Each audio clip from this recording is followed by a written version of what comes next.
When police pulled up behind this teenager, they soon discovered why he was walking in the dark. Jordan Duncan was walking down a secluded industrial road in Benicia, California, when he aroused a police officer's suspicions.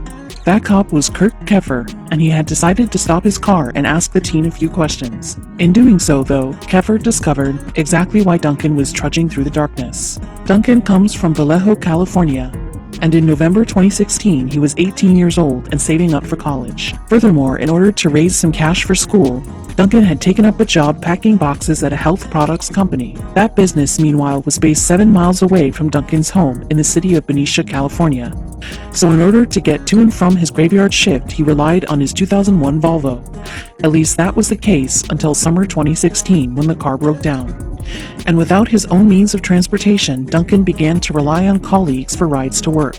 However, he soon started to feel bad about putting other people out. "I didn't want to burden others by asking for a ride," Duncan told CNN in 2016.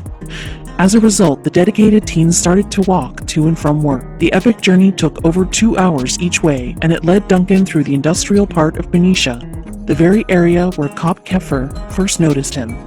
And the Benicia police corporal thought it was strange that the young man was out alone in that location after 11 p.m. on a September night. "The street that I caught him on is really dark, and there's no sidewalks, and he was dressed all in black," Keffer recalled to CNN. With that in mind, the officer pulled his car over in order to quiz Duncan, and at that point, the teen grew a little bit worried. "I thought, okay, did I do anything wrong?" he told the Washington Post in 2017. "Is he going to put me in cuffs? I didn't do anything bad." Consequently, Duncan told Keffer how he was walking home from work. However, when the cop learned that the young man was going all the way to Vallejo, he was stunned. As a result, he offered to take the teen the rest of the way in his patrol vehicle. Recalling their exchange, Keffer later told CNN, "I said, 'If you don't mind, hold on a second.' I went over to my front seat, cleared it out, and asked him if I could give him a ride home. He's like, 'You can do that?' I said, 'Yeah, I can do that.'" On the way home, Duncan told Keffer how he graduated from high school the previous year and was working to save towards college. However, since his car had broken down, he had also been trying to put money aside for its repair, as well as giving some cash to his parents. The teenager additionally told the cop how he had an interest in law enforcement. Indeed, Duncan revealed that, alongside going to college, it was his dream to become a highway patrol officer in California. And Duncan's drive and determination left Keffer in awe.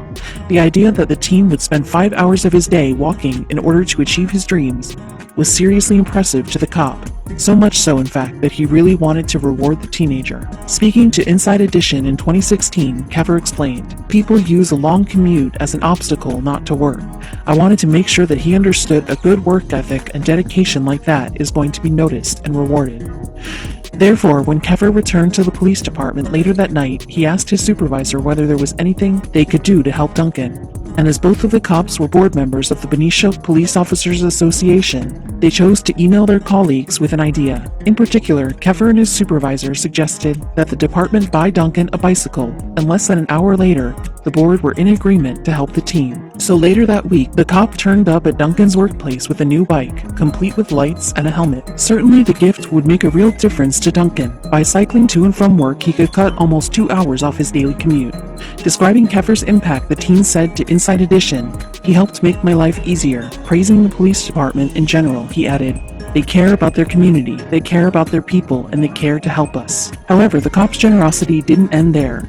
After Duncan and Keffer's story was picked up in the national news, the Police Association launched a crowdfunding campaign on GoFundMe.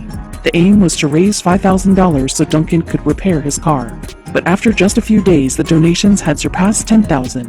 As a result, the association upped their target to 25,000, and since the campaign went live in October 2016, it has attracted donations totaling more than 50,000. However, despite now having more money than your average 18-year-old could ever dream of, Duncan kept his feet on the ground. He spent $2,900 on a second-hand Volkswagen, for example, and is also using some of the cash to see him through college.